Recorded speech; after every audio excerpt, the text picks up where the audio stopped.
Hello, everyone. This is the Easton Finance Committee of Wednesday, March 10th, 2021. Tonight, we will be going through a variety of items, but for the most part, it's going to be Connor's show for a little while as he presents draft, correct me if I'm wrong, first cut budget information, and then we're going to be talking about, obviously, the draft warrants for the upcoming town meeting. We also have just a check-in, as usual, on if anyone has started their department outreach. We did get the high sign from Connor probably about a week ago to feel free to start engaging on those. If you have not, or if anyone has any questions, we can definitely set up a time offline to make sure you guys understand exactly what you're going for. We'll do the same reports from other boards and subcommittees as per usual. And then we do have 2 meeting minutes we'll approve, and we'll go forward from there. So without further ado, I didn't have anything else from a preamble. Connor, if you wanted to kick off, are you sharing the draft or are you speaking to the draft? Well, you all have the draft. It was sent to, I believe, Chair and Vice Chair back in February. It's online, and I sent an extra today just in case, and I have a PowerPoint to go through. But just because I'm here and I'm not a voting member, Patrick, you under the governor's orders, you do have to ask each committee member just to state their name for the record. Oh, we have not been doing that in the past, so we've been incredibly illegally. Well, not necessarily. If it's only committee members and your names are on screen as they are, and the public can reasonably deduce who is on the committee, that is okay. But since I am not a voting member, I'm kind of ruining that for all of you. So I would just recommend it's a best practice that each person state their name. And excellent, Connor. So Patrick Dpw, and I blame Patrick. Mike jumped in.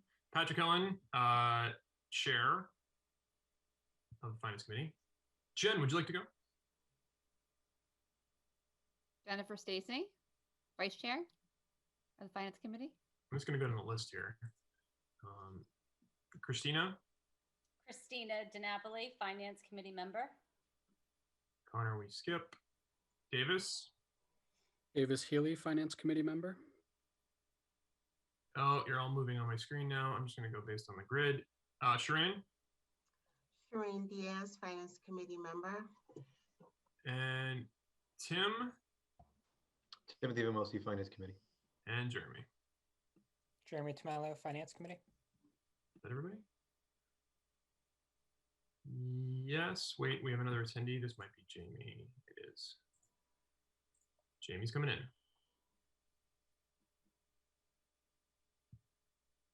Give me a second. Full house, guys. Look at this. We all made it. Jamie, could you state your name for the record? Connor is here and ruining it for all of us. So we have to self-identify because he's not actually on the board. Jamie Stebbins, Finance Committee member. Don't believe him. It's really his fault. Usually is. I was here on time though. All right. So with that, I will now turn it over to Connor for a screen share. We should, everybody, if you do have the copies of your various different drafts, please feel free to refer to those as well.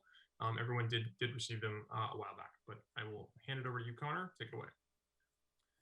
Sure. Thanks, Patrick. So for those newer members who may not have been through this part of the annual budget cycle yet, or perhaps haven't been through one since before COVID, I traditionally come in as I iterate on the operating budget and give a presentation to the Finance Committee that mirrors what I first delivered to the Select Board. So any dates here like this clearly wrong one, please forgive. So again, I'm Connor Mead, I'm the Town Administrator, and happy to present the preliminary fiscal 22 budget for the town. So just a bit of an overview. Fiscal 21, as we all are well aware, was a year like no other. COVID-19 created what we now consider the second once-in-a-lifetime economic crisis. Unfortunately, 2 once-in-a-lifetime crises in 15 years following the 2008 global financial crisis. upended the economy and daily life, but it also impacted more routine things like annual operational budgeting. We had challenges heading into COVID, structural challenges that were exacerbated by COVID and remain today for fiscal 22. Before the crisis, we had a structural revenue deficit that remains. Certain growth patterns on the revenue side of the ledger that were challenges for us continue. Modest revenue growth in our state aid and local receipts necessarily increases our reliance on taxation as a growing percentage of our revenue. Free cash available for our operations continues to decline due to narrowing margins in our revenue and expense budget forecasts.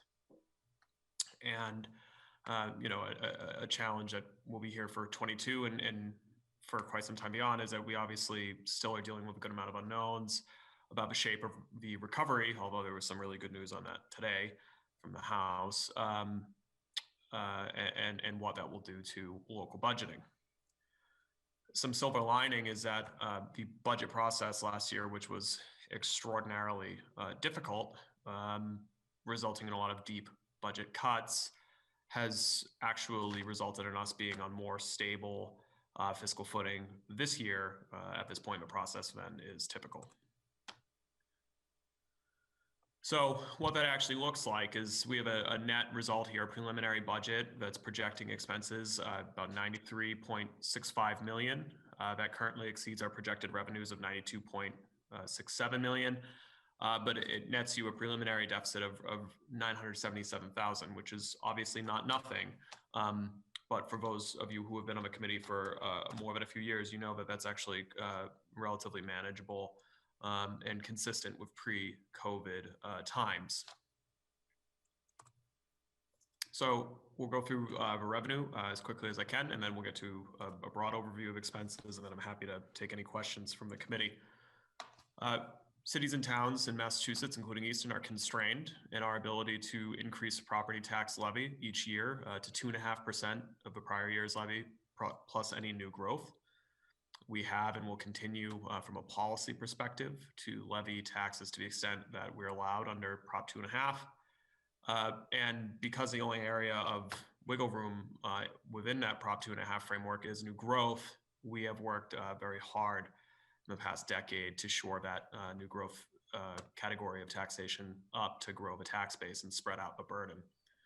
Beyond taxation, Easton captures revenue from local receipts, state aid, and a combination of other funding sources that you see identified in that pie graph. So starting from our largest revenue categories and working our way down, taxation, preliminary fiscal 22 budget's projecting an increase in total tax revenue of 5.53% or $3.37 million for a total of $64.4 million. You may be thinking this person just said 2.5%, and that is very clearly more than 2.5%. There are obviously exceptions to that, including when voters pass a debt exclusion override to fund important initiatives like a school building. And so that is where you're seeing that tax revenue increase that is associated with the bond payments for the new school construction project coming online in fiscal 22. As time passes, our reliance on taxation as a percentage of our total revenue increases, placing a premium, as I mentioned before, on incentivizing new growth. This table here lays out our different revenue categories with a 3-year look back. And you see at the bottom, taxation as a percentage of our total income, was below 72% only 3 years ago, and now it's nearing 75. That's a trend that has been moving that way for many, many, many, many years.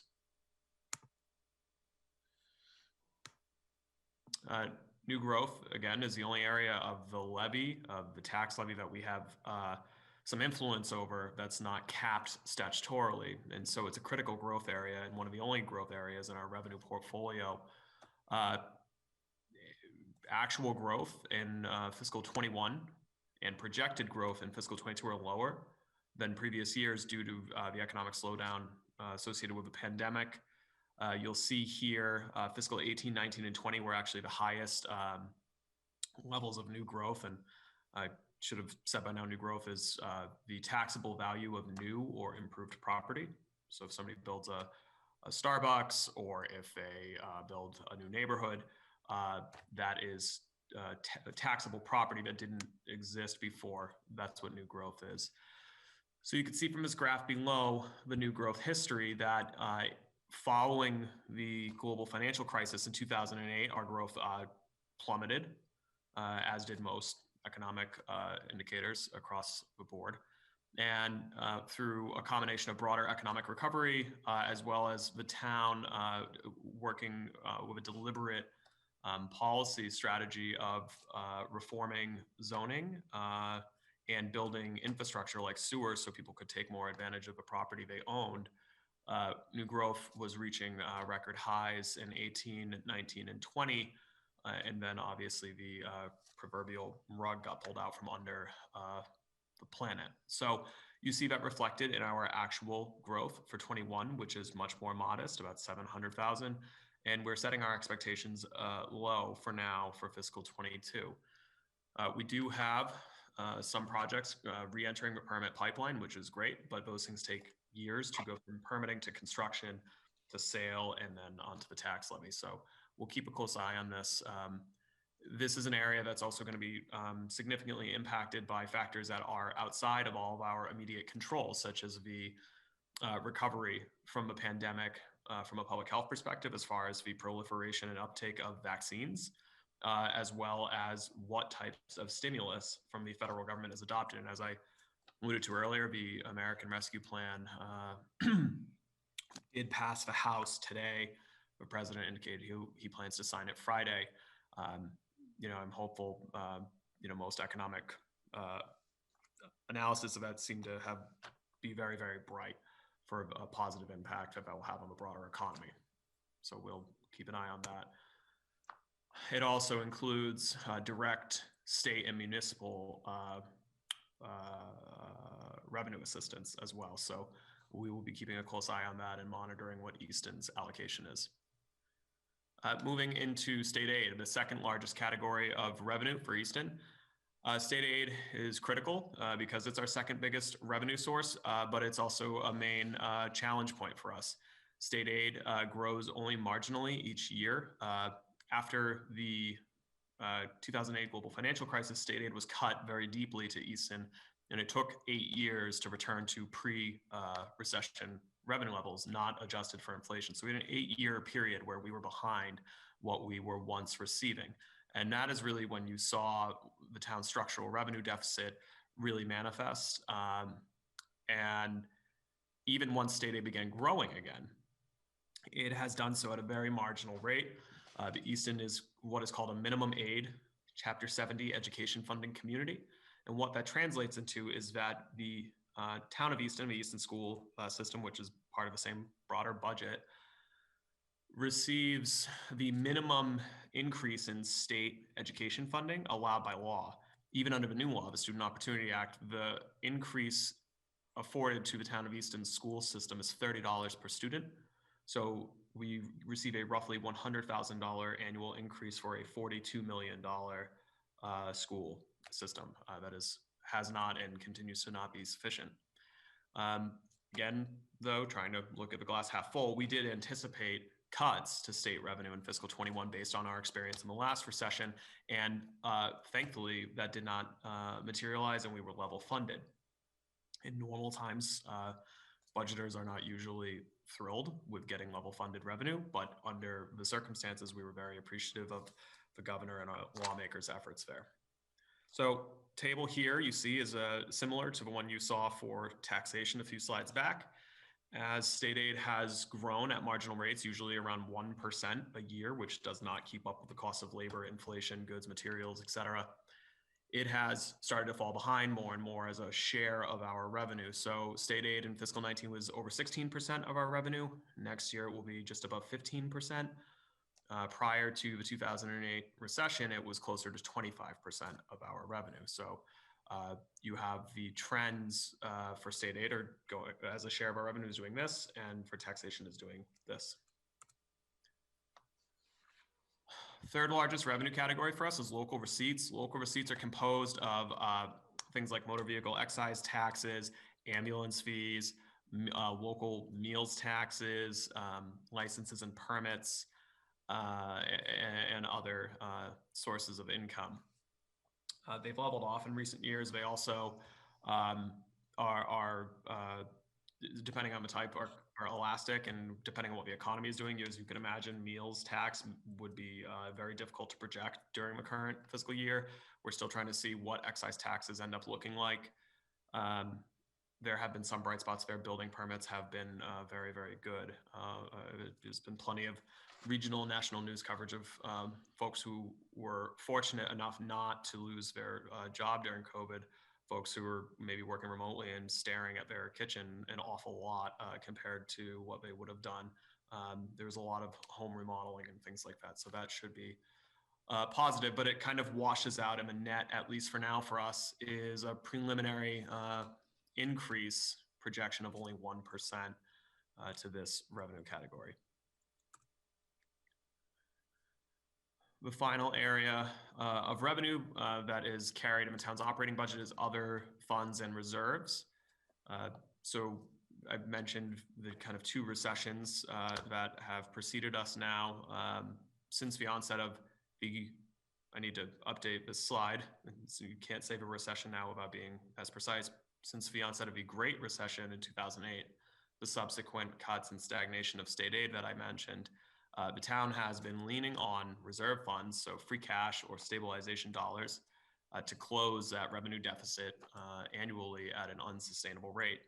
In 2016, the town adopted a series of financial management guidelines in order to limit the use of one-time money in the operating budget and start to rebuild our reserves. So this slide attempts, I'm not ever sure how successful it is, but it attempts to visualize and illustrate what a structural revenue deficit actually looks like. And so you see all the way on the left-hand side of the screen, that's fiscal 7. That was the last year the town had an override 2 economic cataclysms ago. And the reserve use, which was effectively 0. You see fiscal 8, almost 0 in reserve. So red here is free cash. That's excess revenue or expenses or unspent expenses. And blue is stabilization funds, and they're stacked. That's your total reserve spend. So you see all the way on the left, that was the last override, no reserve use. Fiscal 9, that's when cuts to state aid, our second largest revenue category, began. You could see the somewhat logical corresponding action on the local level of plugging that hole with a mixture of stabilization fund and free cash, nearing $1 million right out of the gate.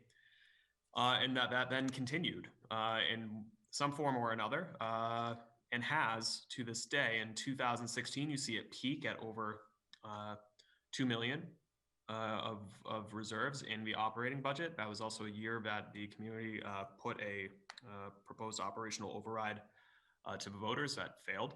And in response to that, we adopted these policies and started tightening the use of that pretty significantly in 2016. And that brings you to where we are today, where fiscal 22 or 21 and 22 are the lowest uses of reserves in the budget since 2008, despite the economic headwinds. This is the corresponding flip side of that. As part of using fewer reserve dollars in the operating budget for our recurring costs, we have been able to put more of those dollars away into the stabilization fund, which is critical. So since 2016, we cut our annual use of reserves in the budget in half, and we more than doubled our stabilization fund, which is wonderful. The current balance is 3.75 million. That's the highest it's been in decades, if not ever. However, that none of these things come without a cost. We have to balance budgets. Our budgets are overwhelmingly driven by personnel. Services are provided by personnel. So while our bond rating agency is thrilled, and while it is certainly was and remains a prudent thing to do and positioned us to minimize the service cuts we've had to make during this crisis, reducing reserve use obviously reduces revenue and therefore exacerbates the structural revenue deficit's impact on our ability to sustain existing services or improve them. Talking a little bit more about reserves, I've mentioned the phrase free cash. quite a bit. Free cash is, again, any unexpended budgeted expenses at the end of the year or any excess revenues above your projections. And as time has gone on and we've contended with a structural deficit, revenue deficit, we've obviously sharpened our pencils on our revenue and expense forecasts to become increasingly accurate, which is good from a budgeting and planning standpoint, but it also results in diminishing margins on your free cash. So free cash from last year has been certified at 1.6 million.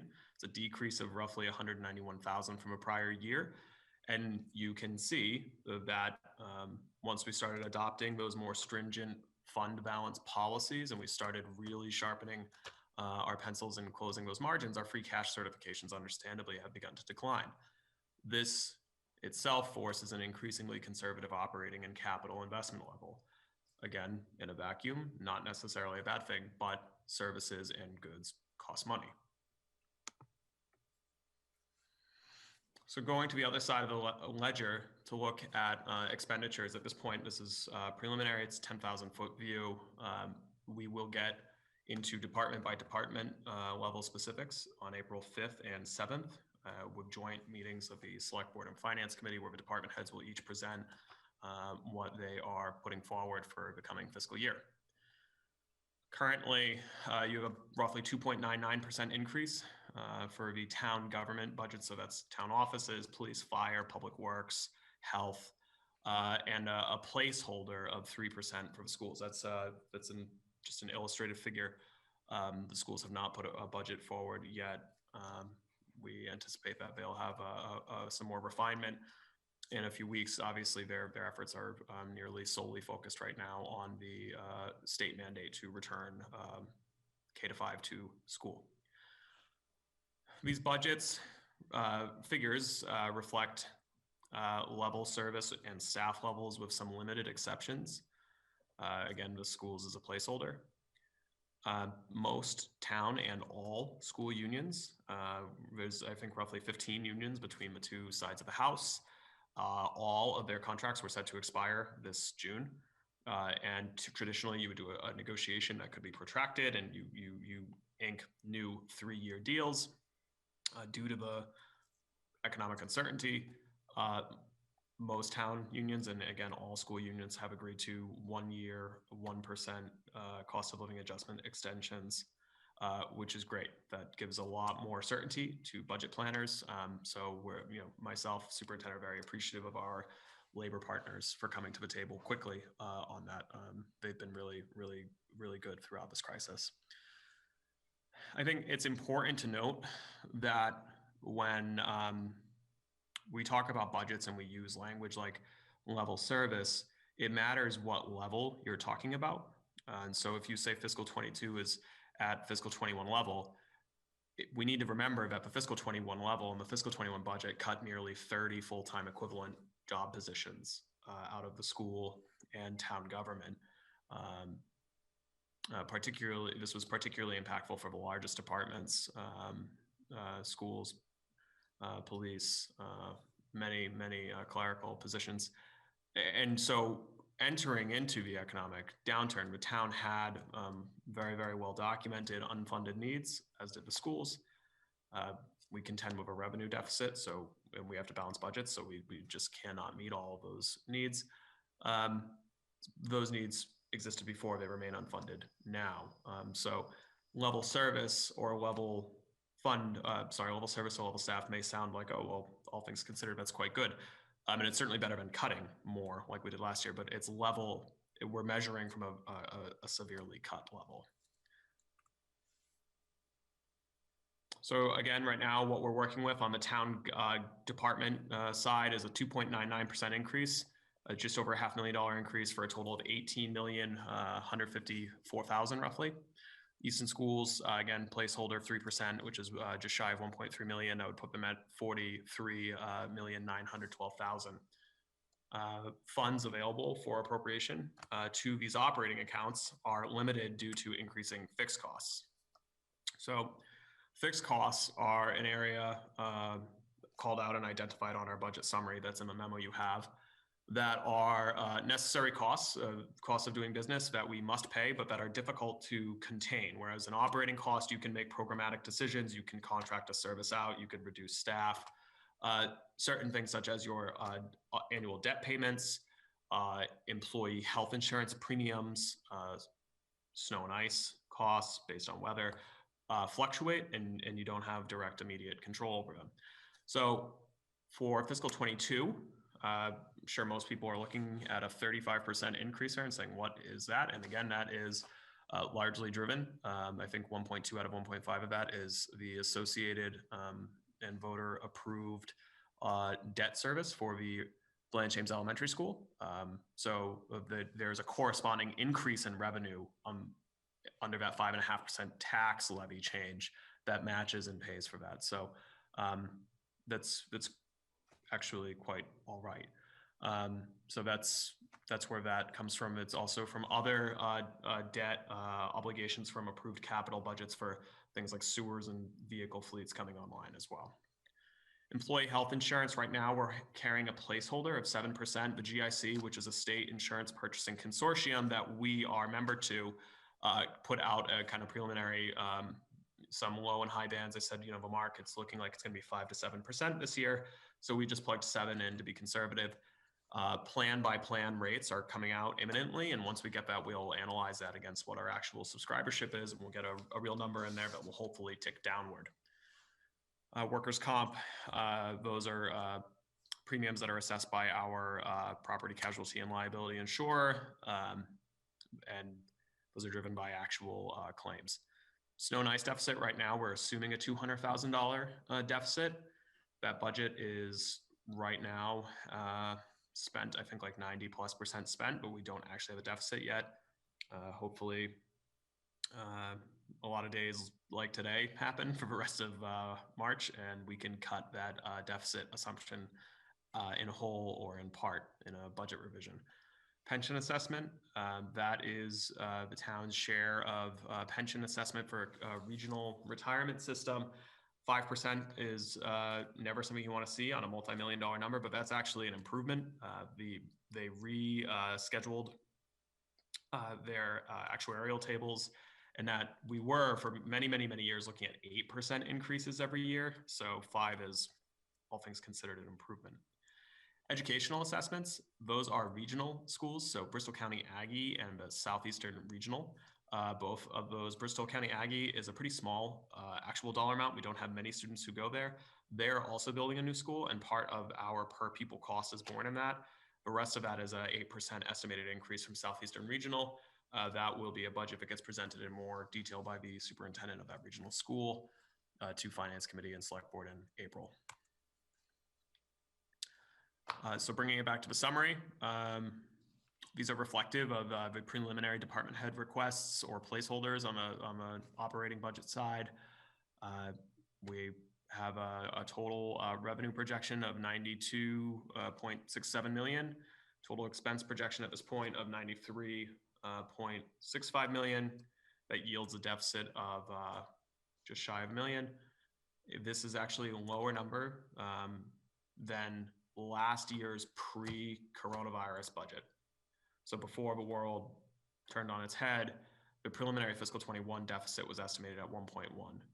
So again, just to give an idea that there's work to be done, but this is a manageable place to start the process. So we will continue to monitor the state budget as that iterates. Again, American Rescue Plan was passed today, so that's super exciting. We'll see what that looks like for us and whether that has immediate impact on our thinking for fiscal 22. We will continue to sharpen our pencils on revenue projections like local receipts, and we'll refine those expense budgets on a department level that we'll give detailed presentations on in April, and also some of those fixed costs that will hopefully come down and start moving in the right direction. Final note is that obviously one of the benefits of prudent reserve use and reserve planning is you build up rainy day funds, and the point of rainy day funds is to be used if it's raining. And so obviously that's going to be an area that I'm willing to look at more as we get further down this road. So right now we have the typical 50% of free cash programmed in there. but that is the lowest amount of reserves in any budget in 14 years. So, you know, that's going to be something I'll be keeping an eye on as we progress. So with that, I am happy to take anyone's questions. All right. Does anyone want to start? Anyone have any questions they want to start off with? We'll just do Oh, show of fine. hands, or you can just yell. That's fine. Go ahead, Jen. How are you factoring in the impacts of like the CARES, FEMA funding, that's supporting efforts that are specifically addressed with COVID, but you know, last year they would have been in the budget and then they came out. Like, are you tracking that separately, or what's the thought process around that? Sure. Here? So that's a good question. They're not in the budget because CARES funds explicitly can't be used for things that are in your operating budget. So if we were to absorb a CARES eligible funded item, let's say overtime associated with a vaccine clinic, and make a special line item for that and find general fund revenues to pay for it, then we would no longer be able to use that federal revenue source. So we are not baking in the assumption of CARES money into the operating budget, because if you do, then you can't use the CARES money. So you can't show CARES on a revenue sheet and then a CARES cost on the expense side. We are tracking that. We have to. Those are federal dollars authorized back in March of 2020. Just for some background, those are then chopped up and given down to each state. And so in Massachusetts, each city and town, excepting Plymouth County, for reasons I still don't understand, is managed by the Commonwealth's Department of Administration and Finance. And there's basically a descending waterfall of the way we are allowed to request and access federal relief. Starting first, typically with FEMA, public assistance. You say you run a clinic, you have a few $1,000s of expenses, you seek reimbursement through FEMA. What used to be your share, the local share of those costs, you would then go to CARES. Thankfully, one of the first actions the new president took upon entering office was increasing the FEMA reimbursement from 75 cents on the dollar to 100 and making it retro to last March. So that has been helpful. What that's going to do is basically have the function of re-releasing a portion of what we had to spend CARES on, which was our share that was non-FEMA eligible, which we will then have access to. CARES is open for us to use until December of this calendar year.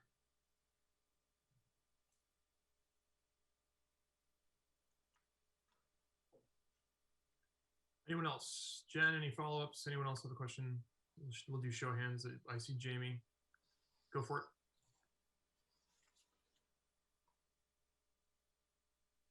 Oh, you're muted. That little thing in the bottom left. You'd think you've done this before this year, you know? Problem was I was reading something and I couldn't get back to the to the Zoom. I couldn't find it. Anyway, Connor, quick question on state GIC. What was the 21? You know, like right now we've got the 7% placeholder. What was it in 21? Ooh, that is a good question. If you give me 2 seconds, I will find it. I will yield you the 2 minutes it took me to find the unmute button.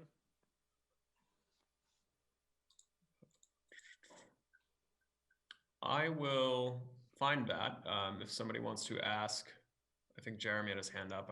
I will try to answer a question while finding a budget document, and we'll see how I do. Well, I got a pretty trivial question. What is the snow and ice deficit? Sure. So snow and ice deficit, there are almost no exceptions to, in municipal finance, we can't deficit spend, right? So unlike the federal government, and most states have the same deal. So we need to project our revenues and our costs down to a very specific level in order to be able to use them. Snow and ice is an exception. You can budget 50 grand and then spend $1 million, but under the law, you then have to raise and appropriate that deficit in the next fiscal year. So we used to carry a snow and ice budget of 180 some odd thousand. And as storms continued worsening, and we were spending close to $500,000 a year, we upped that $100,000 a year to get it to 488.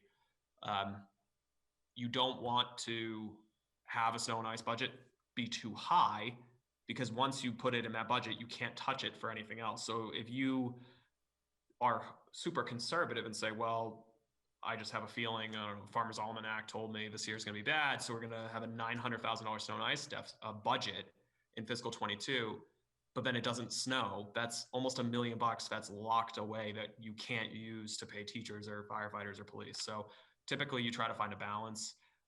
We've actually been quite fortunate that the figure we have 488 has been pretty close. So we're not unnecessarily encumbering funds that could go elsewhere. And we're usually not in the position of having a enormous snow and ice deficit to carry.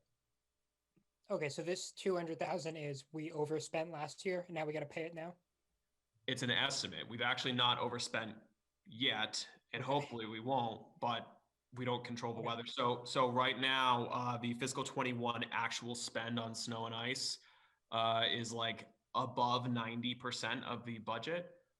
If it continues to be nice out, then we're fine, and that $200,000 assumed cost goes away and cuts our deficit, the total budget deficit, from 977 to 777, and moves us in the right direction. So we usually do that both because we were building this in February, right? But it's just to be conservative. On years when we're nearing the spend limit, we usually carry an assumed deficit. That was a very long-winded way of saying no, we have not yet overspent, and we may not. But Thank you. Can I ask a question? Yep, go right ahead. Okay. So I'm looking at the estimates that you prepared for the educational assessments, and there's a 260% increase for Bristol Aggie. Yes.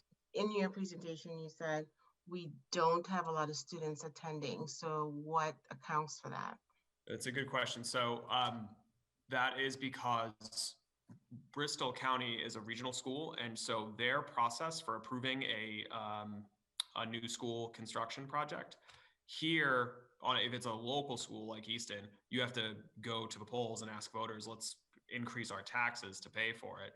For a regional school, they have a process where, as a committee, they basically take a vote and say, let's increase the assessments we bill our member communities to pay for it.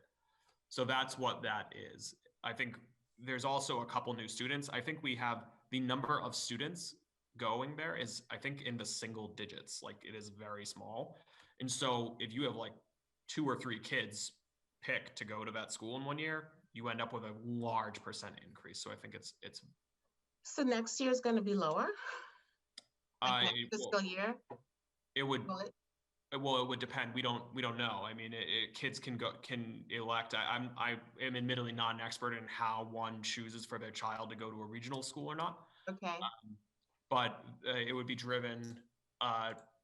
It's the MSB. It's the school building cost, but also it fluctuates a lot just because the number is so small. If you have 4 or 5 kids there and 3 go, you're going to get a nearly 100% increase. That on a percentage basis is kind of eye-popping, but I'm trying to find if we have the actual line item. I think I do. So I'm looking at it. So Bristol Aggie for the budget for FY21 was $16,219, and the difference for this upcoming year is $42,000. So my question is, for FY23, will we still have that increase of 42, or will it go back down to per student? Okay.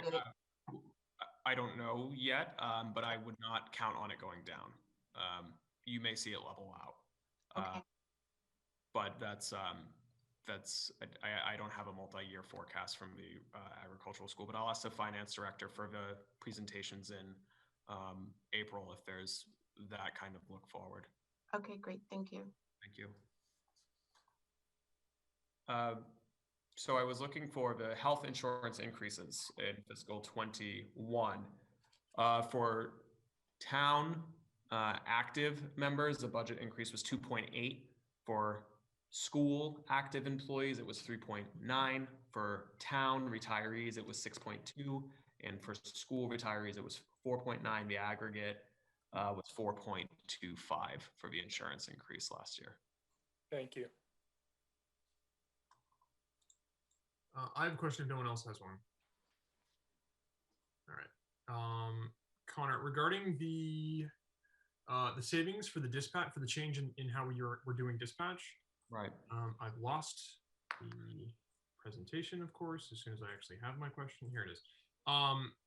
So it looks like we have a negative, a reduction of 4%, from a high of 652 in fiscal year 20 down to 470 in 21, and now down to 450. This is still on the ongoing joint dispatch association. Is this going to level off, or are we going to still see any additional savings on that as we go through, or is this essentially what we're going to look at as level operation going forward? So the good news, if 200,000 in savings was not enough, I'm actually voting tomorrow at SEMREC for their proposal for fiscal 22, and it's probably going to be 300. Nice. Okay. So that's the assumed assessment for next year, and that would represent obviously going from 650 to 300 for an improved service, which is not something you get to say really ever. That also does not account for the soft costs. 650 was just salary and expenses for dispatch. That doesn't include the benefits carried by those employees in the expense budget. So really a more accurate rough estimate of what it costs to run a local dispatch center is $750,000. SEMREC's cost to Easton next year will be $300,000. That's awesome. That has been a complete lifesaver. That timing coalesced during this economic crisis, right? If that wasn't the case, the deficit wouldn't be 977; it would be 1.2. Right. I wanted to call it out just because it's something that obviously we've talked about many times over the last 2.5, 3 years. Sure. So I saw it there, and obviously in black and white, I thought it would. Yeah, I appreciate that. We've joked a lot, and Tim, I hope will back me up here, but if it weren't for COVID, SEMREC's completion and implementation would be covered significantly more than it has. I think it might have got like one article, and it's like, hey, cool, NCIS on top of a mountain, and better service for half the cost, and then like moving on. So it has been, when we talk about aligning policy strategies that maybe don't immediately jump out as budgetary, things like zoning reform to make land use less restrictive, or building sewers. SEMREC's another great example of that. The planning for that started well before I was in this position. I think there may be, out of the 8 police and fire chiefs involved, I think only one of them was there when it started. It might be Chief Partridge. Tim, you would know better than me. I know Glenn Corbett was working on a radio piece of that back in, I think, 2011. So the police and fire departments of Easton, Mansfield, Norton, and Foxborough deserve a huge amount of credit, as do the communities and their leadership who went on to support it. That this was basically work that they took on their own time, seeing that this was where 911 was heading for almost 10 years. And it culminated in 2017. The select boards of those communities signed an intermunicipal agreement that basically was, I think it's like 8 pages long. It says go form a government and a regional government, because that's what SEMREC is. And we hired an executive director who's been a rock star, Rob Verdone. Got a treasurer, joined a retirement system, like really all the stuff we have here, but doing it from the ground up, and built a $10 million building using entirely grant-funded revenues without increasing costs to the local communities. So it's just, I'm very proud of it, as you could tell. And I'm certainly not trying to take all the credit. A lot of police and fire chiefs and police officers, firefighters worked really, really hard on that for a really long time. And it's very rare you get 4 town managers, 8 police and fire chiefs, more deputies than that, and 20 elected officials to unanimously agree to do something or anything. So that was, the fruits of almost a decade of work, and obviously came together at a really advantageous time to relieve some operating cost pressure when so many of our departments are hurting. So Tim, I don't know if you want to add anything to SEMREC, but Connor, is there a I think it's a great program. Oh, sorry, go ahead, Jamie. Just the question was, is there a fifth community coming on board in the next year or talks of that? And is that driving this continued reduction 450 to 300? And No, so 450, the 300 is an annual cost. The reason why Easton did not immediately jump down to 300 last year is because we switched to SEMRAC halfway through the fiscal year. So when you see 450, that's representative of our cost of running a dispatch center locally for about 5.5 months, and then the 6.5 prorated amount. There are other communities that are interested, and that is a decision of the SEMRAC board, which is the town administrators of each community. It's a public meeting. It's just like, this, people can go. That we need to think about from a kind of policy perspective is how do we want to establish criteria for additional folks joining. The building was built out to be future-proof. There's enough space that we could dramatically increase the staff size and capabilities, but that's something that we have to think more about. So the 300 is just for cost. It is representative. We've received tremendous support from state 911 in the form of grants to offset those costs. But so that's what we're looking at for now. Sorry, Tim. No, it's no problem. I was just going to comment. I think when people try to picture what the building is, it's kind of hard to say it's a $10 million municipal building. But when actually being there watching it get built from the ground up, when you step in there, it actually does look like a scene from a space movie. It's a very impressive mission control center, and the technology that it allowed us to expand in our town drastically increased the abilities that we have in terms of safety for not just the firefighters responding and the police, but also for the community. It gets us to where we need to be faster in a safer manner. So it was a huge lift that I don't think could have been done individually as separate towns, but jointly, I think we were able to increase that quite significantly to give a better service for what we're paying. So it's, again, like you said, it's no small part to the joint efforts of a lot of people, and especially Robert Owen and Eric Burke out there running the show. So yeah, absolutely. So if anybody on the committee gets a chance to reach out and even see that place, it's definitely worth the trip to go take a peek at. And can I just add one more thing? Having talked to Chief Sullivan and Chief Partridge this week, I think what blew everyone's minds was how much better the communication, and Tim can speak to this too, but how much better the comm is now.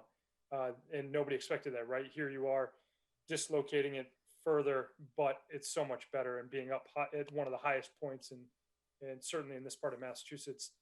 So it's improved and to Tim's point, hopefully reduced issues that we had in the past with poor comm. So they spoke very highly of it.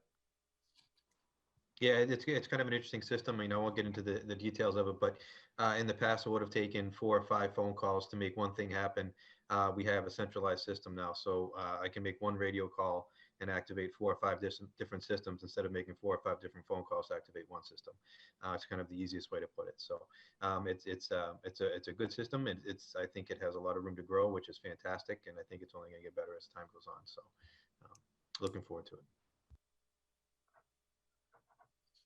So that'll be one of the things, Patrick, to your question, reflected in the next budget iteration by April 5th is reducing that, which would reduce our deficit for next year. Great. Thank you. Does anyone else have anything on this? No, if I could just put out one comment, though, it's not really a question. I just wanted to say, seeing those graphs, I know it's been an interesting year, to say the least, but seeing how our reserves are increasing over the past year is a lot of good news. I think it's much needed after the past year. So when I first got on the committee, we kind of recommitted ourselves to making that happen, and to see that happen, not just on the administration and committee's part to stick to that, but also the town people's part is really encouraging and a bit of good news. So just thank you, Connor, for your efforts on that and your staff, and to the committee members and everybody else as well, and especially the townspeople. I think it's a really good thing that that's still on the increase. I've been working for the town for a while, and as those charts show, it hasn't always been that way. So it's kind of a good thing to see. Thank you. Tim reminded me of another question. So to undercut his heartfelt thank you, I'm just going to ask another question now instead of leaving him with the best last word. It was about the stabilization piece. So obviously the graph you showed is that, you know, best usage since, I think you said fiscal 08. So if I understand you correctly, you're not ruling out the potential use of some of that. What are we almost at? Like 4 million, 3.7? Yeah. You're not ruling that out yet. You just haven't evaluated it in the context of this overall budget cycle yet as to what potential need of a stabilization spend could be. Correct. Yeah, it's you know, I think I've you know, you can see my record pretty clearly on these graphs. I'm pretty I don't want to say cheap, but Bearish. yeah. But the budget process last year was extraordinarily painful. And I don't say that as, you know, CFO, I say that as a human being and being in those town meetings. And I know you all felt that too. You know, we need to continue to be prudent and wise with our reserves. But as I said, the reason you build them is so that when you're in really hard times, you have a bit of a lifeline. You know, you can't go on a spending spree and say, "Woo, what can we get with 3.7 million?" But you can make rational and sound decisions on, okay, you know, what's the marginal consequence of 200,000 from here versus 200,000 of additional layoffs or cuts on top of cuts from last year. So yeah, and our policies are consistent with that. You know, stabilization fund exists for extraordinary circumstances. So I'll take a closer look at that, and depending on the timing of things, may have more on that by the next cut of the budget. Excellent. Thank you. Just want to make sure I understood. I don't think there's any other questions. So to reiterate, Tim says thank you. We'll just put that back out there so we end with that. But with that, then I assumed we'd shift back over to the warrant drafts. So to that effect, Connor, obviously every year we do this. And every year I 100% forget which ones we actually can vote on in the context of these first couple passes. Sure. Is there anything that's completed that we can have a vote on tonight? Or is the vast majority of this placeholder, or what's the blend? I would say maybe if 25% to a third of these are pretty much final. And they're mostly the housekeeping and simple ones. And so the select board voted on 7 of them Monday night because we felt comfortable those are pretty close to final. If you want, I could walk you through which those are and talk you through the articles, and if the committee's willing, you could take a position on them. Yeah, did you send the ones with the updated, or do we just have the draft without the updated? No, you have the draft from Monday morning. The board voted on those Monday night. Right. We'll have the next iterative draft. We update that based on the select board meet every 2 weeks. We have a draft issued. They take some action, you take some action, my office incorporates both, and then that's in the next draft. Okay, so yeah, without any objections, I think that's probably the easiest. That's what I was hoping to go through today. If you could just preempt us with the ones you did cover, we'll. Sure. Yeah. So article. We'll read them out, and then we'll go through a vote on them. Sure. So Article 1 is acceptance of annual reports. It's a housekeeping article. It's on every annual town meeting warrant. Town meeting votes to accept the annual report. It's a little book we make. Due to budget cuts, we make very few of them now, but we send one to the state library for posterity. That's all there is. So select board voted to recommend it. I would ask you to do the same. Sure. So everyone, for Article 1, it is, as Connor said, the reports that will be presented and then bound in that book for the town meeting for May. Could I get a motion to? Motion to recommend. Second. Nine of you said second. I don't know who said second. So we get DePietro for the motion. Was that Jeremy for second? Yep. All right, let me go down my list. So for everyone, just a reminder, I know I'm pedantic about this, but please give your, I'm gonna say your name. If you could say your name and then your vote, that would make it that much easier for Stacy to capture. So I'm just gonna go down the list. DiNapoli. I think you're on mute. Sorry, Christina DiNapoli, yes. Okay. Diaz. Diaz, yes. Petro. Petro, yes. Healy. Healy, yes. Helen is a yes. Stacy. AC is a yes. Stebbins. Stebbins, yes. D'Amelio, D'Amelio, yes. and Vamosi. Vamosi, yes. Okay, Article 1 is recommended. Article 2.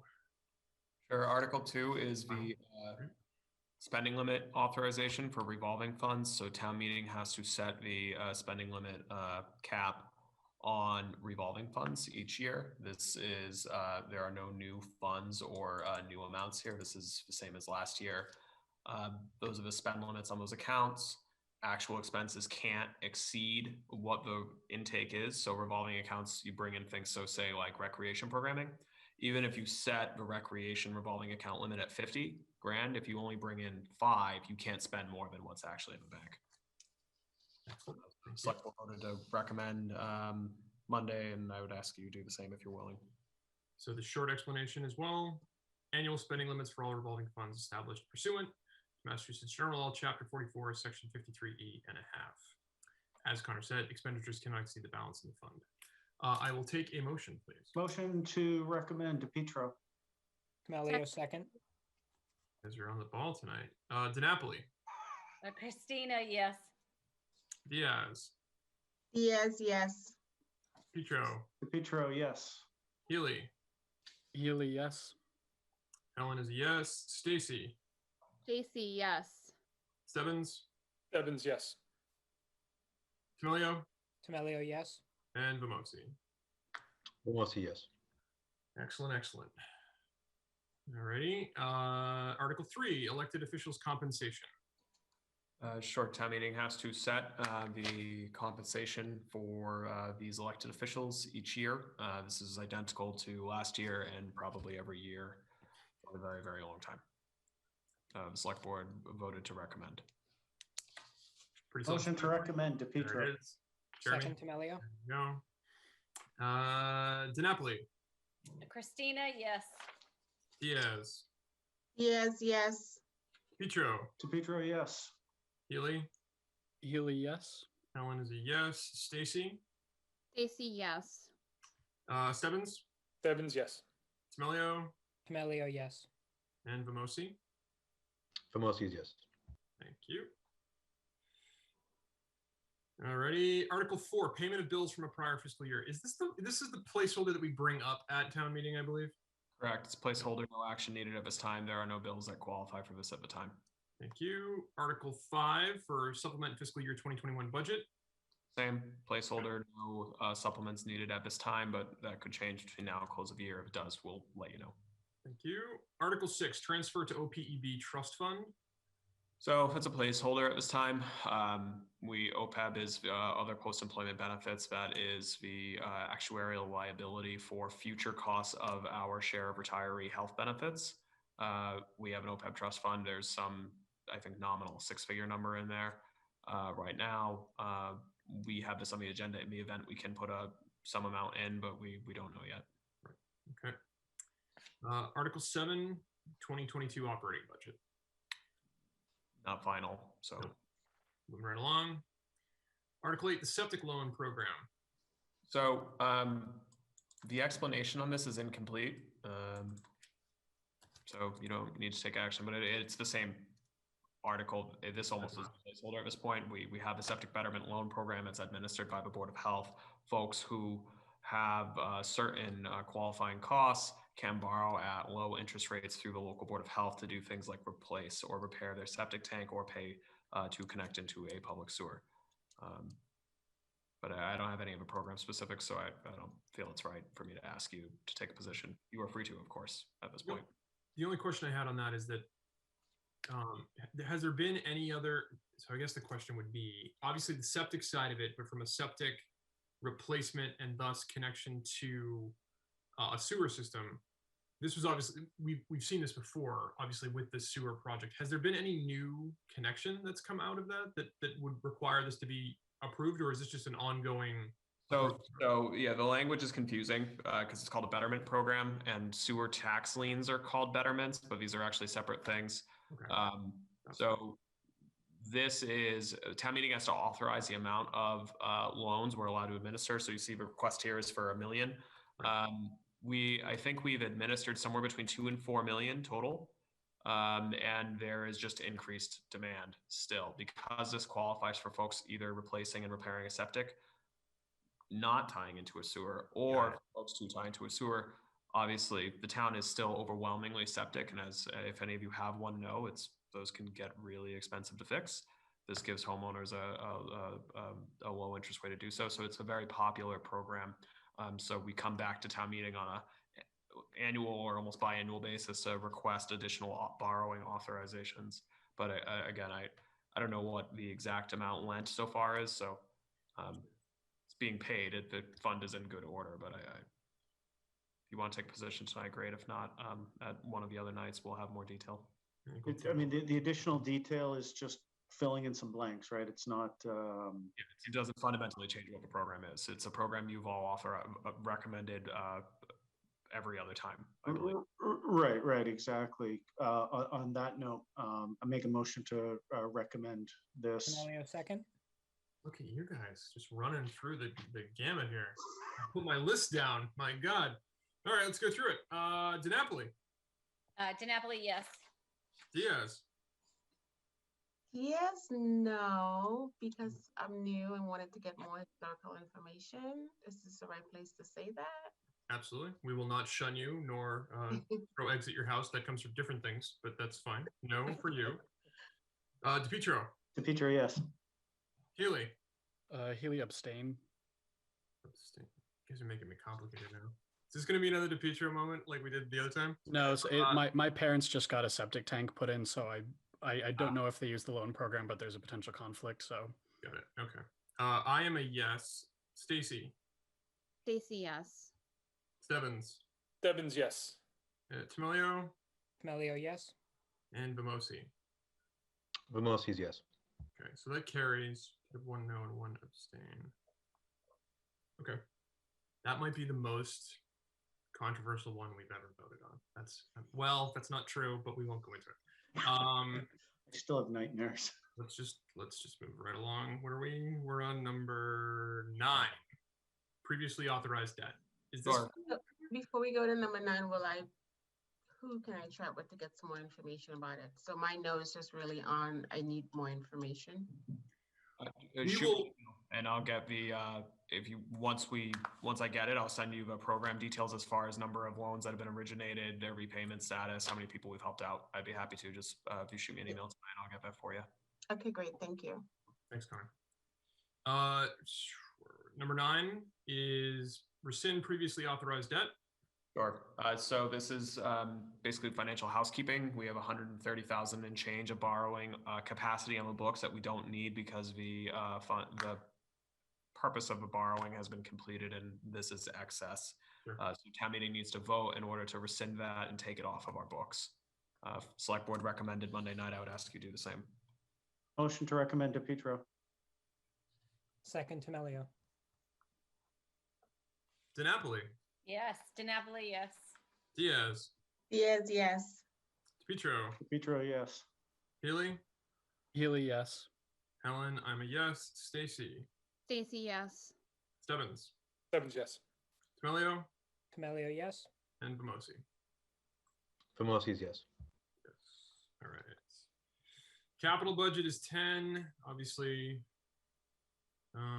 we're skipping that for now. All right.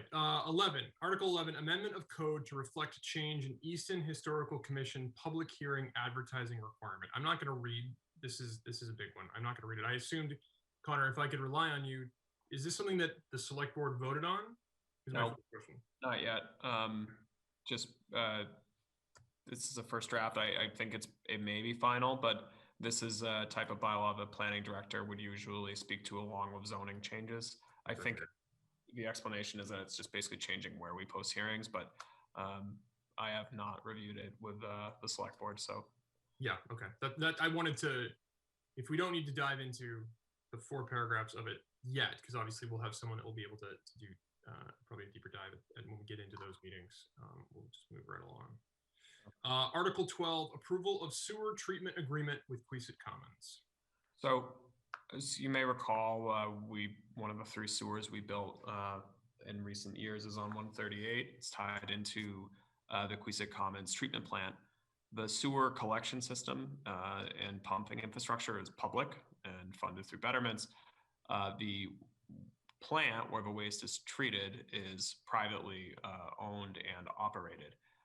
The town purchased the rights to a certain amount of that capacity, 50,000 gallons per day to be specific. But the developer's agreement did not get into the level of detail of what's the cost share, how do we deal with future capital upgrades, who has rights to what data on pumps, and what do I need to do to see your pump and for you to come look at mine and all that stuff. So we worked that agreement out. The select board executed that operations and maintenance agreement. So it's between the select board and Doug King Builders. Under municipal law, select boards can execute 3-year service terms. But if you want a longer term, town meeting needs to authorize it. Given that sewer is going to be a multi-decade relationship, we will go to town meeting and say, this is the select board have a pre-existing arrangement. Do we have your permission to make it 30 years, which is the length of financing for the sewer. So that's what this article is for. Thank you, sir. Did the select board vote on this on Monday? They did. Okay, thank you. With that, I will take a motion to approve. Motion to recommend DePietro. Second, Diaz. Oh, we got it. Oh, Diaz comes in and steals it from Temelio. Nicely done. All right, let's go down the list. DiNapoli. DiNapoli, yes. Diaz. Diaz, yes. Petro. DePietro, yes. Healy. Healy, yes. Helen is a yes. Stacy. Stacy, yes. Stebbins. Stebbins, yes. Temelio. Temelio, yes. And Vamosi. Vamosi is yes. No one saw me hesitate when I read my own name and then waited for someone to say yes, right? Okay, good. Just making sure. Article 13, acceptance of roadway easements, Foundry Street Sawmill. Sure. So this is a placeholder for now. It'll get more detail when we get the plans, but we know what the general idea is. I wouldn't ask for you to vote to recommend it yet because I don't have a map to show you. But as committee members may be aware, the former Foundry site has been going through permitting for quite some time. That was rezoned as what's called a compact neighborhood overlay district by town meeting years ago. That'll allow denser, slightly smaller single-family homes on quarter-acre lots to be built. That needs to go through the planning and zoning board to get a special permit.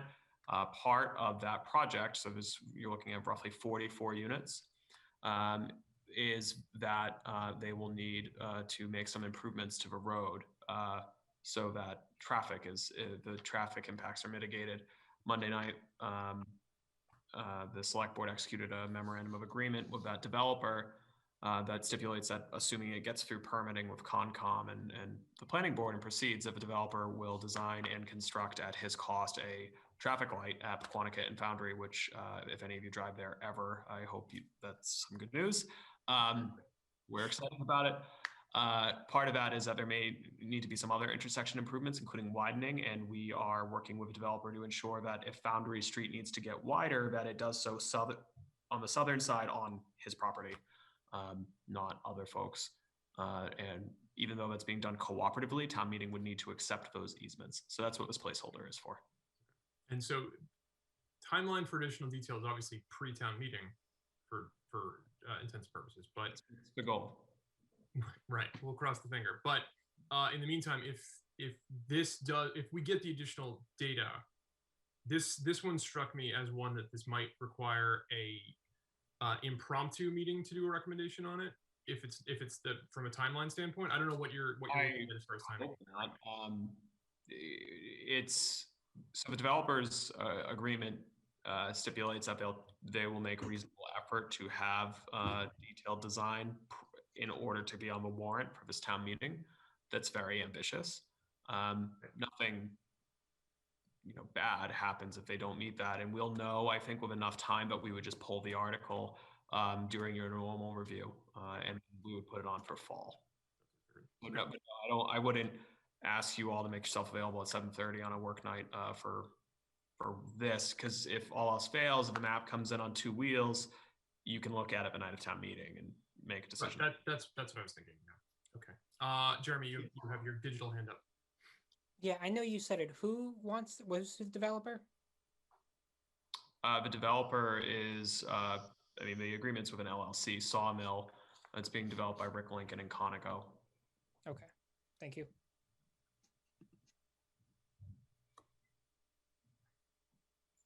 I'm on mute. We'll table 13 for now. Move on to 14, general stormwater bylaw for MS4 compliance. I am nowhere near competent in stormwater permitting enough to speak to that. So Okay. that would be probably an engineer of some variety to come in. It looked like this was just, we need to add it to our bylaws. Is it an EPA requirement? It is. So it's not like there's anything to debate here other than we're just adding it. We'd find a way to debate it though. Well, I mean, I admit I'm being- gifted in that regard, but Yeah, so my probably unnecessary joking aside, I'm just being transparent with you that I am not the authority on this, so I can't really answer any questions. You don't, Thank you, Connor. That aside, even if you were comfortable with it because it's required, this is one of those things that's going to be hyper specific because it's being mandated on us that it might get adjusted. So I would recommend you hold off. yeah. The question I was going to ask you is that who would we ask to give us a more detailed explanation? Is this DPW? Environmental planner or the assistant town engineer? I will check with them. Okay. Yeah, just throw me a line. We'll try to include them at some point once this gets closer. I mean, is this? You said it could potentially change based on the strict sort of association, but I would assume we'd invite whoever it is that we could invite for the next meeting, and then try to accomplish it there if possible. Yes. Okay. Thank you, sir. Article 15, report and FY 2022 budget of the Community Preservation Committee. This one has no dollar amounts. Right. So Articles 15, 16, 17, and 18 are CPA and zoning, and they're in a very early draft form. So those are ones typically the planning director, Stephanie Danielson, and or the chair, Jim Lee, and Greg Strange would come in to talk about. So I would take no action at this time. So that covers those. Excellent. So so 1, 2, 3, 8, 9, and 12 are done. We will update that for the next one. And then obviously we will recruit if we have an engineer and if the preservation committee has more finalized numbers, then we will invite them for our next meeting and go through whatever we can for the remainder. And then obviously we still have some that are placeholders until needed or pulled. So we will address those as they come up in the next draft. All right. So with that, Connor, I think that's everything we had for you. So thank you for going through that. It's definitely appreciated. Can I ask Connor a quick question? Absolutely not. He doesn't work for you. Come on. No, go ahead. Obviously. If I recall, there was an article or maybe two that were not quite gotten to at the fall meeting because we had lost quorum. Are those going to reappear on this one? Yes. Yeah, the zoning. So we are yes, those we need to pick the ball up on those. So we'll have okay. Are they? Sorry, I couldn't tell. Are those on there right now on this draft? So no, and there's kind of an administrative reason for that. When we are building the warrant, zoning amendments typically include tables of uses and things that just frankly don't format great in the letter layout here, and are probably tough to read. I won't ask anyone to acknowledge my assumption there, but I think they can be a little difficult. So what we're probably going to move towards is having a warrant like this that says zoning amendments, and then having a standalone separate printout of zoning supplements that we could be a little bit, hopefully, more competent communicators with maps and things like that. So that the legal requirements of what's in the warrant will be the legalese, but the tables and charts and stuff can be in a supplement. So that's why right now you just have that placeholder. Gotcha. Okay. Thank you. I'm a fan of less words, more pictures. Yeah, it's sometimes I'm gonna get myself in trouble with Stephanie and Greg Strange, but you know, I'm a good I love zoning, but it's sometimes that it can get a little long. I mean, have you seen this last one? Like it's 700 words. All right, so with that, Connor, if you want to stick around and continue to chat and give as many bad jokes as I'm giving, which sort of is stomping on my territory, then feel free. Otherwise, you can drop, and we will continue on with the last items on our agenda. I will. I'll head home. It was nice to see all of you. Thank you for your time, and you'll see me in the department heads on April 5th and 7th. Yes. Oh, actually, yeah. While we're on here, I asked everybody, and as per usual, none of you got back to me directly. Well, 3 of you did. Sorry, Jeremy. Yes, a couple of you did. Is April 5th and April 7th 5:30, 6:30? I can't remember. 6:30 is 6:30. typical. Good for everybody? Can I get a show of hands? Everyone's cool? Cool. All right. See, Connor, I told you I'd get you some details. There they are. All right, Connor, thank you for joining. I appreciate it. Thanks, Connor. Have a good Thanks, night. Connor. Thanks, Connor. Thank you, Connor. All right. Can you imagine what this meeting would be like? Sorry, man. Like, you're obviously on the ball. We all know it. Can you imagine what this meeting would be like without Connor, where I would have to stumble through some of those and be like, oh, right. So let me get back down to the zoning law here that I know nothing about. Let's dive in. All right. So with that, so the next item on our list is department outreach. Has anyone started their department outreach as of yet? We did, of course, Jamie. Yes, DPWs tonight. All right. We can do a high level. Did anything happen? Wait, Jeremy, you did too? Jeremy throws the digital high five up, and I miss it every time, so it just pops out of left field. If you guys want to, I saw Jamie first, and then Jen, and then Jeremy. If you guys want to go through high level, let's not get too in the weeds, but let's just get an idea as to what the engagement was. Obviously, we have 2 new members on the committee who have not gone through this process yet, so this will obviously help them. And then Shireen and Christina, if you guys want, we can actually do, Shireen, you and I talked about it briefly at one point, but we can do sort of a quick meeting about how to do this and what the expectation is. The 3 of us can get together. We won't be, it's not an open meeting violation because we won't be debating or engaging, but we'll just be talking about what the expectation is on this. Okay. So Jamie, take it away. It's in the lower left. It's like it looks like a microphone. Thank you. Thank you. I am going to keep it really brief because I had really good meetings with both Chief Partridge and Chief Sullivan, and there's a lot of good information I'm still kind of parsing through myself. So, but just so everyone knows, yes, Chief Partridge is going to be on board for a few more months, probably through June, and we're looking at, I believe, as early as next week or in the next 2 weeks, possibly announcing if an offer is accepted, who the next fire chief will be. And then Chief Partridge will help that individual kind of take the reins and learn the ropes. So sad to see him go, as everyone knows. He's been an incredible asset to the community. One of the most organized, makes my job and I think Connor's job extremely easy. He's so well organized. Great meeting with Chief Sullivan and the police department. A lot of great catch up, right, since COVID, in what these departments have done. And I've talked to him, and what an amazing, and I think Tim speaks most eloquently about the way everybody came together, the Board of Health, the fire department, the police department, the town administrator, everybody to help in this COVID effort, both testing and then the vaccination clinics, and how well and smooth that was all going until the state kind of shifted gears and went to the mass vaccination site. So I just want to say job well done. I couldn't thank our department heads enough, and we'll share more details about the budget later on. Thanks. Thank you, Jamie. Jen, you're up.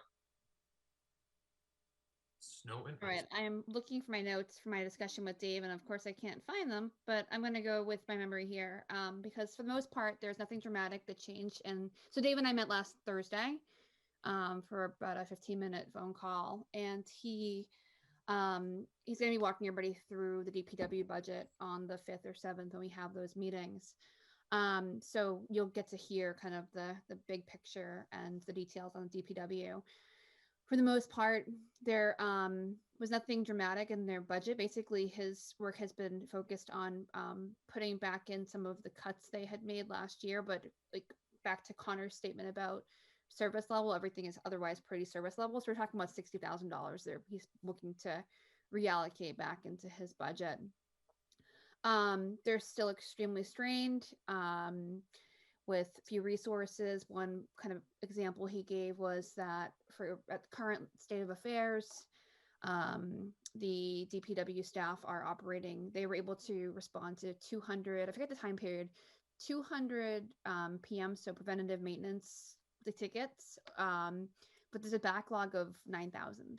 So this is a department that's really strained with very few resources, and obviously given the circumstances of the work DPW has been doing over the year, that's had a big effect on their ability to keep up with maintenance and other things. And as we all know, that sort of stuff kind of comes back at you later when you don't take care of keeping things up to speed, which we physically can't do, becomes a problem.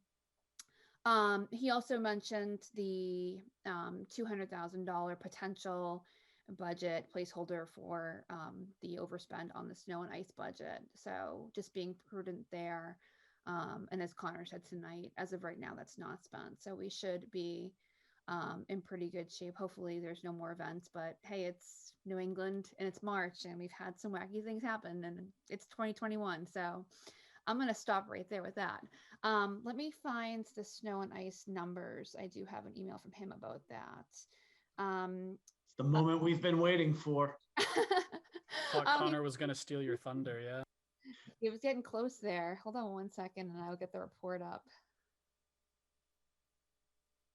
Snow and ice through 3/1/21. Okay, brace yourself, my friends. So as of 3/1/21, we have had 13 snow events, which have broken down to 1 sanding spot event, 1 sanding mains, I'm sorry, 3 sanding spot events, 1 sanding mains, all sanding 3 events, plowing and scraping 3, and plowing 3. So it doesn't sound like that eventful of a year. I feel like it's kind of weird when I reflect on the snow this year because we've been inside so much that it's been kind of wacky. And it was weird and cold and kind of not awesome out playing outside snow all the time. Total costs, $444,000 and some change. The budget is $490, almost $494. So as of right now, we have a $50,000 surplus, but that's going to go, like I said, it would take 1 event to change that number dramatically. So I'm going to not curse things and leave that right there. Labor costs are, well, actually the biggest cost is the contractor cost. So that's the overtime and the cost of having all the folks beyond our DPW go out and do plowing and the other kind of snow event management strategies they have to employ. Our DPW cost is the next highest line item, followed by materials and parts and supplies. And fuel costs are pretty low. And then there's a little bit of funding that goes to roof snow removal. But the vast majority of that 444 comes from contractors, labor, and materials. Operation duration was 137 hours. Snow inches were actually, like I said, a little bit on the higher side because some of the events we did have were higher output events. So even though it was kind of came in cycles, 40.7 inches, and our total cost per inch was about almost $11,000. So it's kind of a fun way to look at the numbers. DPW hours, regular 750, hours overtime 1685. As you'll recall, obviously snow doesn't work on a 9-to-5 schedule or whatever schedule our DPW staff are working on. So there tends to be this maneuvering of staff and overtime, and the brining operation has helped with managing some of that and continues. So kudos to the DPW for continuing that. When you, as you guys may know, when you drive down the street and you see the lines in the road right before a snow event or an icing event, that's the brine, which helps a lot with time management and reducing they need to get out and kind of shifts the whole dynamic of managing the snow events. Makes the turkey juicier too. Yeah. So they have the unofficial end of our season is March 31st. So let's hope that's true. We are, as of March 1st, 74% into the season, and they are still projecting that cost of just under $600,000. And again, typical snow to date for us would be 33 inches, and we're actually at 40, surprisingly. So even though it doesn't feel like it for some reason. So let's just hope that these warm days persist and we end up with a nice, relatively neutral budget on snow and ice. And kudos to Dave and the whole crew who continues to run a really amazing operation with being efficient and fast and responsive. And, it's always really impressive how well Easton's roads are treated and how quickly they're done. So thumbs up. Thank you. Any questions about DPW or what, for the newer folks, what you might see come next on April 5th or 7th or anything else? Jeremy, I think you keep raising your hand. Yeah, do you have a question, Jeremy, or is that just your hand still up from you wanting I think he's dancing Right, like, whatever. woo. You gotta realize ahead. I do Zoom on like school, so I have a different dynamic than most like adults. Gotcha. What was my question? Oh, you might not know the answer to this, but I feel like I keep reading like a ton of water main breaks and issues like that. Is that like up this year? Did he mention that? Is it just all in my head? Didn't come up, so Okay. I don't know if it's above norm or not. And that's actually usually a question I ask is what's different this year or what challenges are you facing that are unique? And he really didn't flag anything. We talked a bit about, like I said, about COVID and the effects that had. And the budget, actually one interesting thing was that for the most part, the COVID situation didn't affect his budget. And that gets back to the question I asked Connor what cares, because David and I actually spent a little bit of time talking about it, was that, the CARES FEMA money was really critical in helping the community navigate the past year, and had, the DPW leveraged a lot of those funds for things like disinfecting offices and other structures, other roles they play in helping with mitigation strategies. So we were very lucky to be able to leverage that. And as I think Connor mentioned, that funding went from a 75% reimbursement up to 100% reimbursement, and it's available through December of this year. So that's a very good thing for us right now. And I think will allow us to, have a little bit of breathing room when it comes to dealing with what's ahead with the, continuing to go ahead with pandemic related issues. But water mains, I had not heard of, and it wasn't flagged in our conversation. Okay, I'll But take that was a into really account. good question to ask Dave during the April 5th or 7th presentation. Will do. Excellent. Anything else, my friends? I just want to throw a personal sort of selfish thank you out to the DPW, just because I have the ability to do it here, in that there was a giant tree that exploded across the street from my house, and they were out here within 15 minutes to cut it into pieces. That in and of itself is impressive enough. But my father was a lumberjack for 40 years and used chainsaws left, right, and center. And my kids were so impressed with watching these guys swing chainsaws around for 45 minutes that they then became effectively the biggest fans of the DPW you could possibly imagine. If there are DPW t-shirts, they would buy them. We're at that stage. So it's a personal thank you, but it just goes to show the professionalism and the time and the effort they make with the budget that they have. It's just even more impressive. So Yeah, I think when, for the newer folks here, if you haven't seen the DPW presentation, obviously I'm incredibly biased because they've been my they're cluster. snow and ice. It's the coolest part. And they're fantastic, right? Every conversation is great and they keep it real, but I think you'll see a really good presentation that frames things in a way that really helps understand just the gravity of what they're doing with so few resources. And another great place where you can go to get more information on that is the audit that was done and showed just how, compared to other towns, how we're doing so much with so little in terms of manpower and whatnot. Dave does have a wish list for some staff, but obviously right now it's a pipe dream. Sure. For a plumber and an engineer and someone to help with building automation systems. These are all positions that, end up costing more in overtime, but getting them into the budget, as we all know, was a big challenge. Hey, Patrick and Jen, can I jump on the shout out bandwagon real quick? Absolutely, it's what we're here for. Go for it. So our water department, and Jeremy will appreciate this. I had a pipe break under my driveway, which I had just installed about 3 months prior. So my brand new driveway, I dug it up personally because I didn't want anyone else to cut into my brand new driveway. And the water department was out there in like 2 minutes. These guys were so helpful as we were trying to make the most minimally invasive cut into this like most strategic. It was like surgery. And these guys were outstanding. They just super helpful. And by the way, 2 days before Christmas.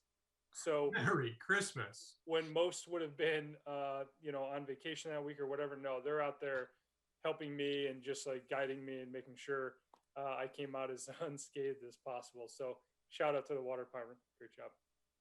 Thanks, Jamie. Are there any other DPW? I know I started a trend now. So if there's any other DPW shout outs, we'll do it. We'll just go quickly on nobody. Okay. Yeah, and for new folks, if you have any questions about kind of the conversations and how they're had, feel free to reach out to any of us, and we can kind of walk you through.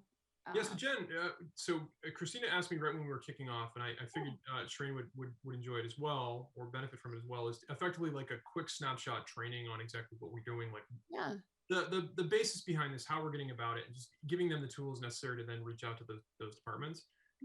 I was going to sit in and do it. Obviously, you absolutely can as well. Feel like you can join. You and I are pretty much been hand in hand on this since we both got elected. So I would love to have someone to share the load with that. Yeah, absolutely. Let me know. I'm in. Less for me to do. Right. Isn't there a presentation for this? Like, I feel like Davis showed me a presentation on how to do this in like my first month or so. There is. I'm not a PowerPoint guy. I like to just talk through it. Yeah, it's a 10-minute conversation. Like, I think also, I don't know where I honestly don't know where the presentation went. It was the one that Ben Hampton had given me and Jen and Mike, I think. I very well might have it somewhere in my Google Drive, but that thing is a dark place. God knows what's in there anymore. Yeah, I don't know where my version of the presentation is either. I'll look for it. That's a good call out. I didn't even think at the highest level, it's a conversation and it's building a relationship over time. And but yeah, we can walk through some of the tips and tricks. House and wise, All right, thank you, Jen. Again, snow and ice is always our best part. Yeah, this may be the last one for the year, so it's like a oh awesome, and also like oh.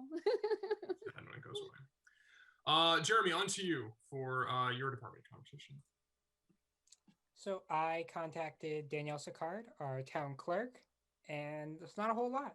So we are saving a lot of money relative to last year just because we're going from, I think it was like 7 elections to 1, some ridiculously high amount of election. And then they are shifting it was like a part-time poll worker, clerical administrative role. It was like a weird role, but they're shifting it to a formal part-time clerical position in the office. So instead of having to deal with like overtime and things like that, it's just going to be a normal position that's part-time.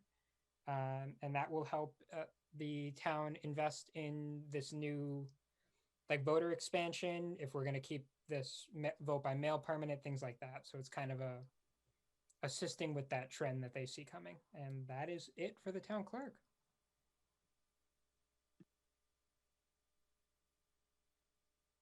Thank you, Jeremy.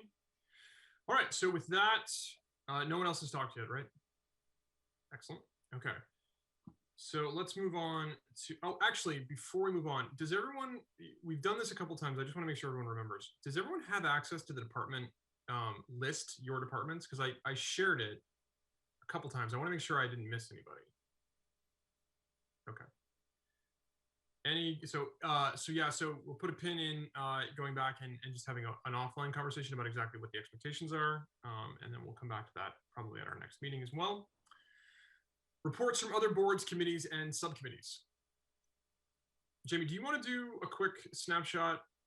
Keely, Davis, I saw you. Do you want to do a quick snapshot of what we went through on was it last Wednesday? Yeah, I'll go ahead and go through all 314 pages. Yeah, could you just read those out? That'd be great. Yeah, I'll start there. So we do have a lowest bidder. And so last Wednesday, Patrick and I sat in on, while we were basically going through who the top 5 lowest bidders were. and the winning bidder is Brake Builders.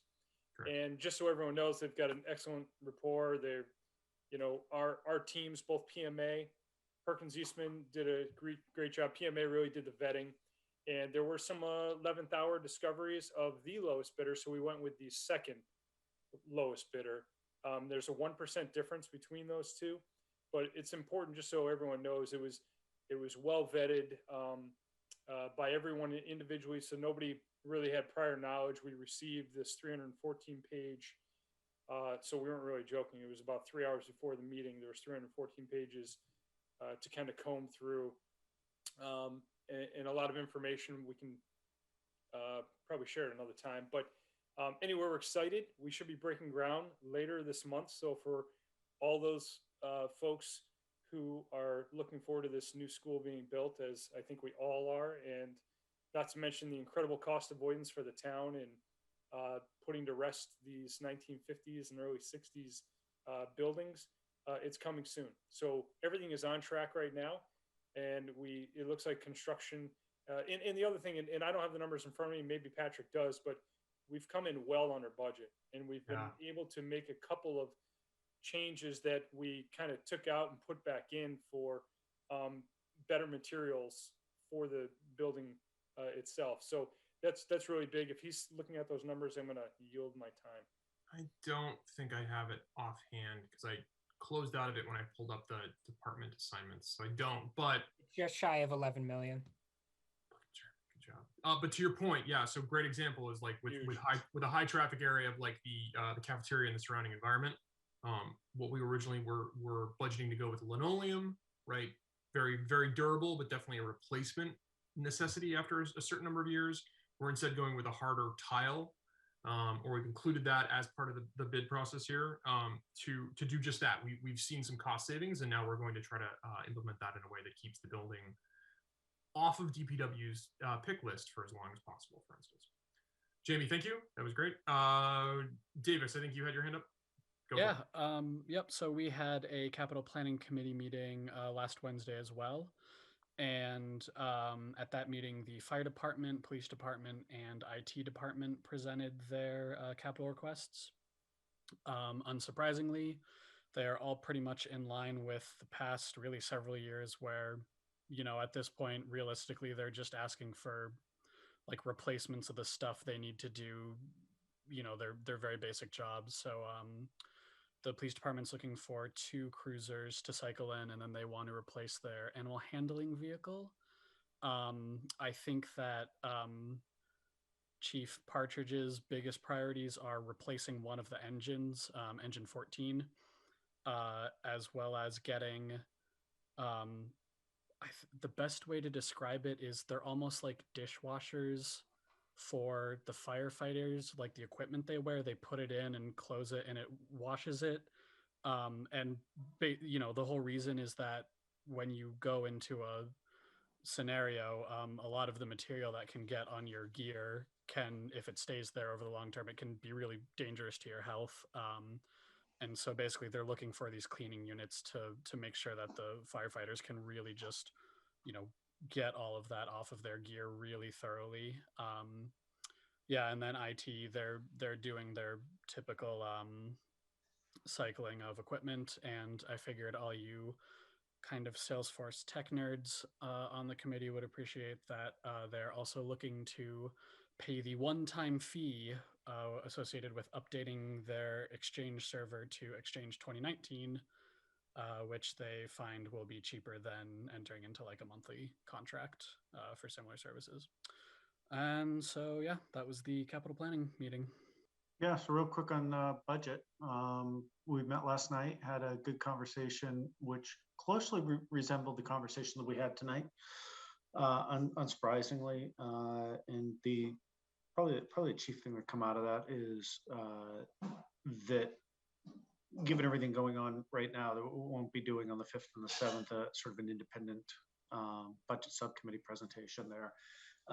But went over most of the facts and it discussed it in much the same fashion as we discussed the budget tonight, without the extensive presentation, which was obviously a positive, made it a little bit nicely flowing. So that's budget subcommittee. Like, did you say who from the budget subcommittee is going to be? Is someone from the budget subcommittee presenting at town meeting? I don't recall that. Actually, No. There won't be. Will not be. They will not be. Thank you. Presentation either on the 5th and 7th or town meeting. Thank you, sir. At least that I'm aware of. That we specifically addressed 5th and 7th. A lot of daylight in that one, then. So. You like my answer? Yeah, that's a good one. Yeah, Patrick, they were usually at the 5th, 7th, the joint meetings, not the Right. meetings. Yeah. Right. All right, that's what I meant. That it's the joint meeting. Okay. Correct. At the joint meeting, no, we will not be doing a separate presentation. Thank you, sir. Does anyone else have anything? I just can't believe Mike beat me to the budget subcommittee update. You know, It happens every once. I'm on the ball tonight, dude. seriously. He was aggressive with that. Congrats with that. Shireen beat you out for one of the seconds. I mean, you know, how old are you? Yeah, you might be running down a little bit there. Gotta get some miles in, I think. You know. Okay, so that's Raising his hand early. well, he's got the digital hand. We all completely from. Evan's second. Oh. So with that, let's go. Well, we already got a second for the review and approval of meeting minutes. Then, so I've got two. We had an older one that Stacy was not able to attend, and then she went back and captured it after the fact. And so the only people that were not there were Christina and Tim. Did anyone have anything that was a change or an edit to this? All right, so seeing none, I did not myself.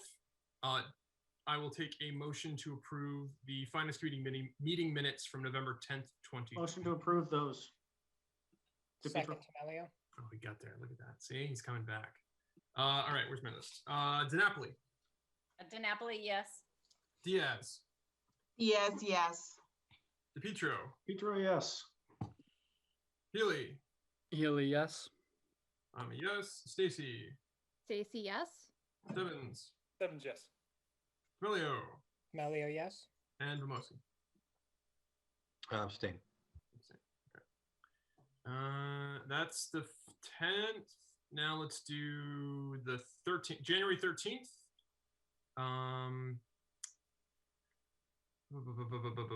This was, where am I? Here we go. So January 13th, 2021. This was pretty quick one.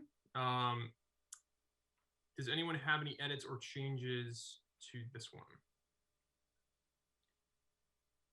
Motion to approve those minutes. There we go. Tamelio. There's a second. Let's go down. DiNapoli. DiNapoli, yes.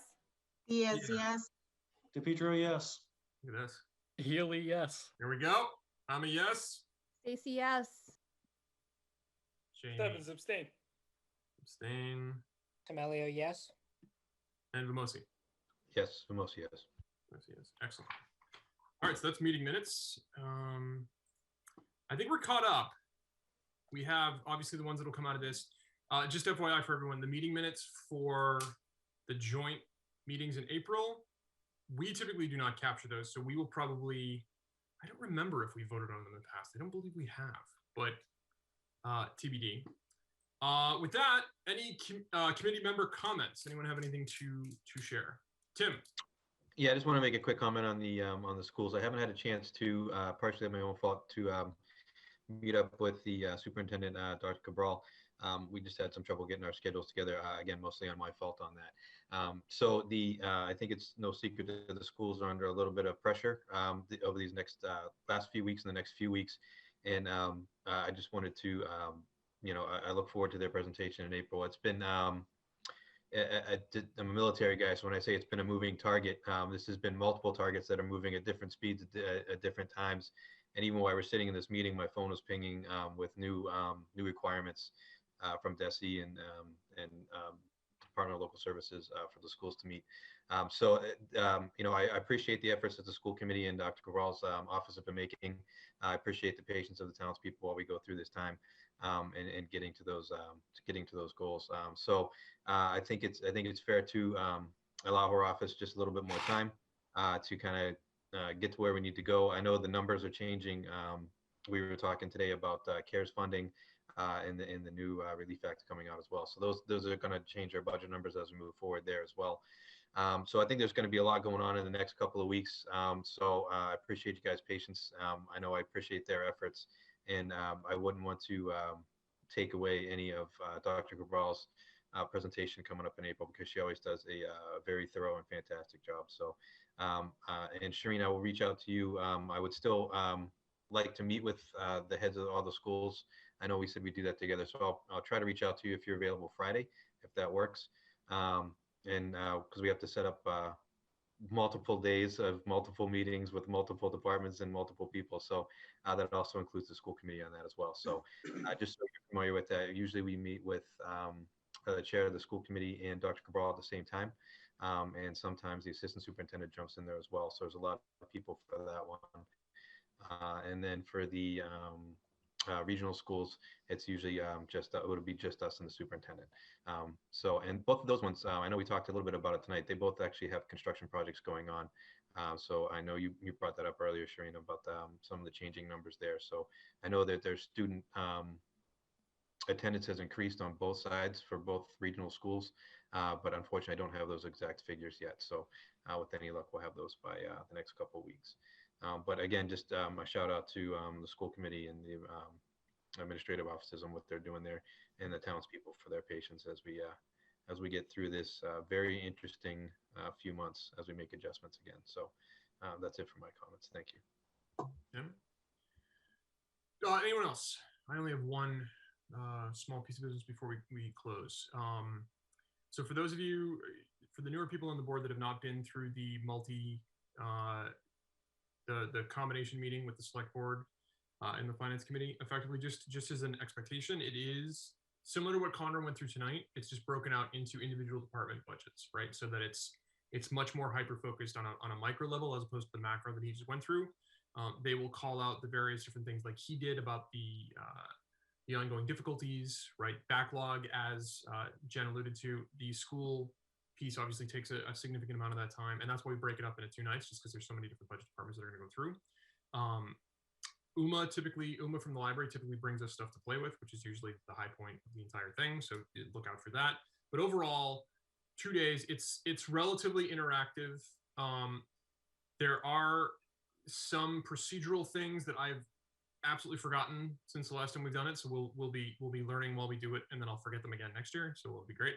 But any questions you guys have before we get into that, obviously feel free to ping me, and then we will essentially, it's this with just more people. So we'll just jump online and engage again. With that, there's one thing left on our agenda, Mike. Motion to adjourn. Dpw. Maleo. Second. Oh, I don't know. That was close. She got in there. We'll give it to Jeremy. He'll be upset. Oh, come on. Evans, yes. Oh, geez, we're going out of order. Oh my God. Okay. Yes. Yep. Dpw, yes. Yep. DiNapoli, yes. I'm a yes. Stacy, yes. Healy, yes. Maleo, yes. Famosa, yes. Done. We're out. Thanks, everybody. Have a great night. Thanks, guys. Good to see everyone. Good night. Stay safe out there.